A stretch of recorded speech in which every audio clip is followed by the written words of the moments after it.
Okay, I've gone around and I have sewn through each stitch except for these last few ones.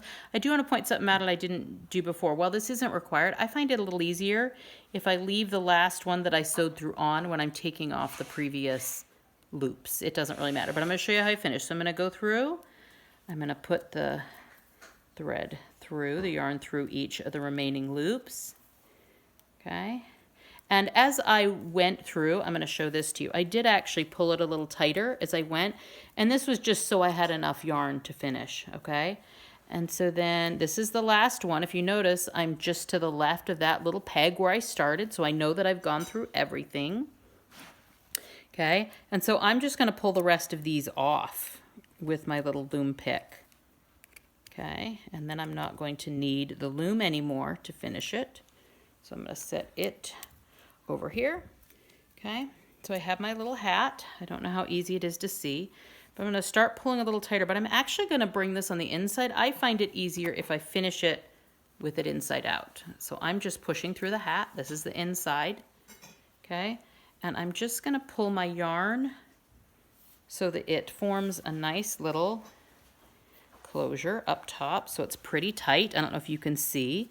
That's what it looks like. Sorry, I've got one of my hairs in there because I find it everywhere. And then I'm going to tie a knot. And so what I do is I just go through a couple of these little loops, making sure I don't go through to the other side of the hat, just on this side. Okay, and so I'm just forming a loop, see? And I'm just going to put my needle through to tie a single knot. And it's not really cooperating well for me, so that's obviously what happens whenever you're on camera. And I pulled a little more, and I'm going to do it one more time to make sure I have a double knot. So I'm pulling it through my loop. And then I'm just going to thread through the hat, and I'm going to show you how. I'm not going to do all of this yarn, but I'm going to do at least a couple of inches.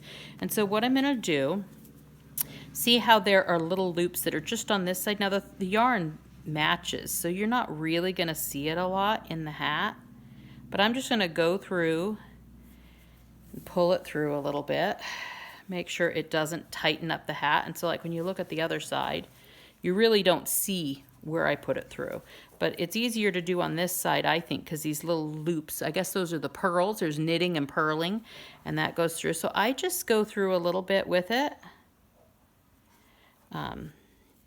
And you can do this really any way you want, as long as it doesn't tighten the hat. And so I'm just going to go up like the next little row. This is just how I do it.